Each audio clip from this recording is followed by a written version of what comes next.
Hey there folks! Did you know VoiceOver has its own spelling bee champ hidden up its sleeve? In this video, we'll show you how to summon this spelling genie with your Hable and make those pesky typos disappear in an instant. You can use this function for typo hunting in messages, notes, or pretty much anywhere you would want to type. Ready? Find an app to try out this spell checking feature. We've picked the Notes app for this example. Now, let's embrace the typo typing fun and imitate some nice spelling blunders.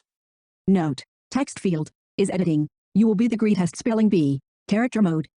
Hold dots 5 and 6 and tap dot 7 until you hear VoiceOver mention misspelled words. Misspelled words. This is also called rotor function in the iPhone. If you don't see this option, enable it in the settings section. Let the word seeking begin. Hold 6 and tap dot 7 until your phone gives you the sign that you've found a misspelled word. Greatest selected. Then, move to the right by holding dot 7 and pressing dot 8 to reveal the word suggestions. And lo and behold, you shall stumble upon the word you seek, ready to be weaved into your story. Greeters. Greatest. Press dots 7 and 8 together to activate the word swapping.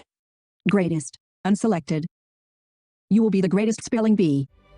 Get ready for a world of impeccable grammar and flawless prose.